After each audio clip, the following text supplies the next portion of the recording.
So, should we buy or sell this South Africa ETF? First off, read this disclaimer carefully. And do your good deed of the day by liking and subscribing. So here is Africa. South Africa is the best performing here from the lows, and also vis-a-vis the highs. 14% gain and minus 15% away from the highs. Let's jump into the charts. So this is very big picture, weekly data points. The interesting thing I see here instantly is that we do have time cycles, but the time cycles, they have differed in duration. You see that we've had these major time cycles, but also you have these smaller ones like this. If we take this one as an example, approximately here you have something. Let's move it around a bit. So there's something time cycle-ish about this market. Another thing here, let me just draw that in. That is this very interesting, inverse head and shoulder-ish pattern. Here you have a bit of a head. Here you have a shoulder. The problem is that we have gone back here to test those lower levels. So it is an inverse head and shoulders, but it's an inverse head and shoulders in a bit of a trouble. Let's go here to the daily data points. So the key event at the moment is definitively in regards to the red 200-day moving average. So it has been support multiple times here in the past. Here you do get a little bit of a bounce. Here it gets a bit more serious, but it also is a very key level for the bears. It is where they come back here to short this ETF. And currently we are certainly testing that moving average as resistance. So in all likelihood, you had a bunch of bears loading up on their positions as, we touched the underside of the 200-day moving average in red. So technically speaking, we do have some bullish patterns, but also some clear bearish patterns. The most recent event, which is the most important thing, is that we did, as a matter of fact, very surgically face rejection below the 200 daily moving average. So technically speaking, it is bearish, because the 200-day it is a bit of a big deal. We do have a bearish crossover here on the MACD on the weeklies. In terms of RSI, we are at the level that has a tendency to be bought, but also many times we have gone significantly lower. And you have the same story with the PPOs. Looking at the daily data points, then you could make a bit of a case when it comes to RSI that we are at a very low level. That, if you look back here as an example, here we had, a bit of a similar-ish RSI, and it was a decent time for the bulls. The problem is if we go back here to early 2020, you see that during this period, we were oversold for, months. And it took some time for the bulls really to get into action. So let's not write down some notes. So I think the key level here is 200 DMA resistance. It is the main event at the moment. In longer term, you could say that there's an inverse head and shoulders, which is it is bullish, but as we saw, the inverse head and shoulders, it hasn't played itself out. It's lost a bit of legitimacy, but it's still there. But ideally, when you have those kinds of patterns, you want them to play out quite quickly. When the bulls start to goof around, that is when the bears take notice, and it can become dangerous for the bulls. Technicals here, I think I will give it a -4. Because the rejection here was very clean, so it is very obvious that this is a 200 DMA resistance story. Then we look at seasonality. So looking here in red over the last 10 years, we can see that, yeah, it's pretty clear that the seasonality is bearish. It just is. In blue over the last 7 years, bearish. Green over the last 5 years, it is bearish yeah, until early June-ish. Looking here to the left over the last 5 years, May, June, July are very 50-50 in the last 10 years. We do see that May is one of the weaker months. Then when we go big picture, the last 20 years, we do see that May is the weakest of all months, with an average minus 1.6% loss. So obviously there's something about May, and May is right around the corner. So I will give this one cleanly to the bears. I think I will give the bears a -5 in this case, because as we saw, looking multiple months into the future, you know, usually it isn't that bullish for South Africa. And the most important month, May, is clearly bearish. It was the worst month. Next, we'll look at fundamentals. So I am comparing South Africa against the S&P 500.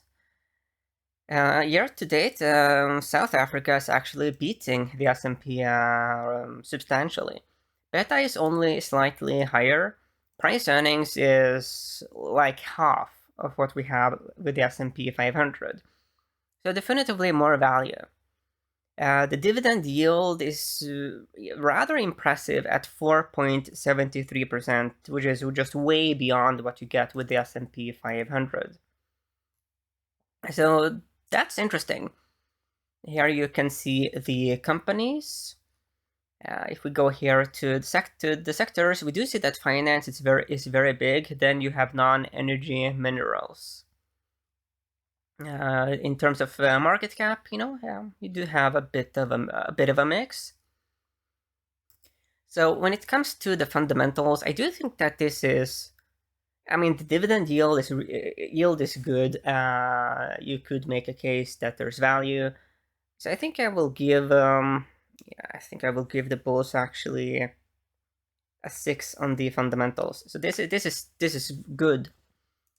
But obviously there's a major difference of opinion here between fundamentals and the other metrics we have looked at. Then we look at relative performance. We see that there's a 57% positive correlation with the S&P 500, 94% positive with AFK, which is the Africa Index ETF. Then you have 48% positive with Nigeria, then 38% with Egypt. Daily data points: minus 33% with S&P 500, 45% with AFK, minus 46% with Nigeria, and minus 62% here with Egypt. So what happens to the AFK is very likely going to affect EZA. AFK, like that. And then we jump to the weekly data points.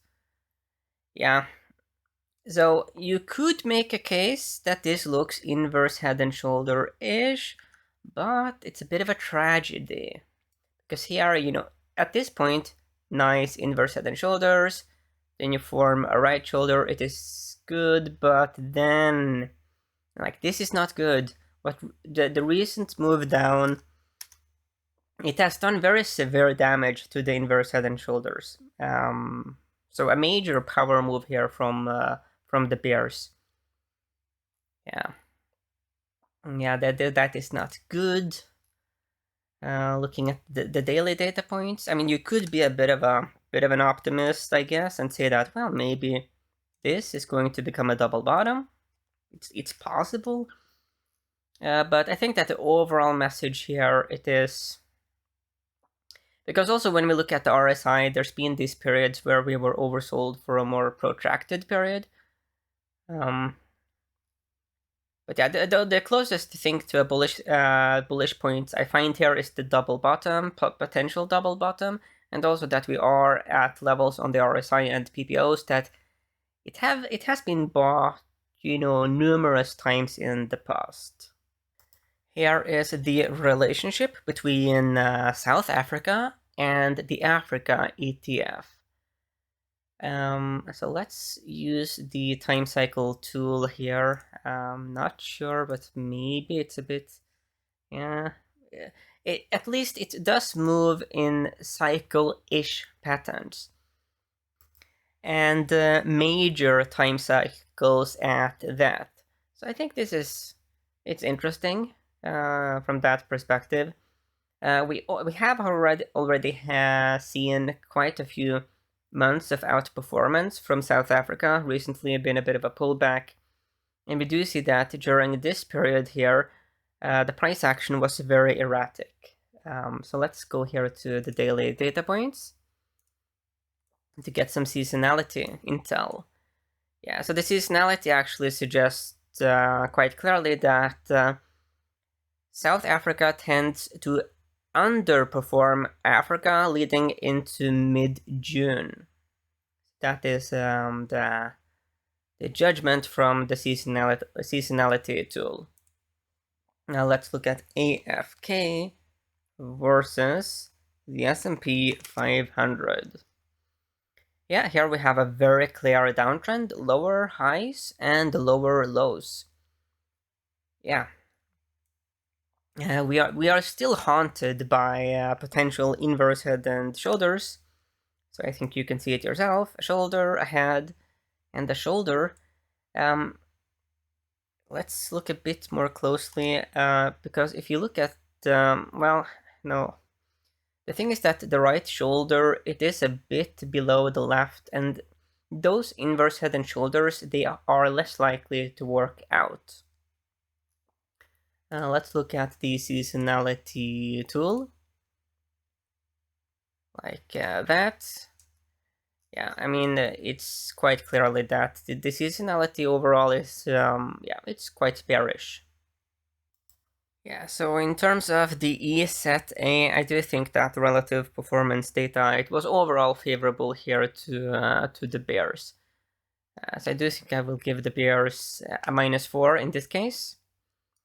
So we do end up with a score of -1.8. A key part of this bearish thesis is the 200 daily moving average resistance. If we were to be able to get above it, that doesn't mean, of course, that it's going to the moon. It does, however, mean that the bears are going to be a bit more careful. So the selling pressure could then, be reduced to a point where the bulls could get back some control. The big thing for the bulls would be to be able to turn the 200 daily moving average to a clear support level. But yeah, this is a big battle here, battle line, so it's all about this 200 daily moving average going forward. So that's very good. It means that this is highly tradable. Yeah, it was a beautiful, short here recently for the bears, and if this moving average continue to offer resistance, and especially if you see that other moving averages also offer resistance, then the bears are going to keep going at it. Of course, if you are big into fundamentals, then you might, decide to ignore this other type of other data points, because it is true that the dividend yield here is really good. So this was very juicy yield, and there is an inverse relationship between the price of the ETF and the yield. So that is the good thing about yield, is that it is a bit of a buffer. Whatever you decide to do, obviously, you want to use stops, be market neutral, and get VIP access, of course.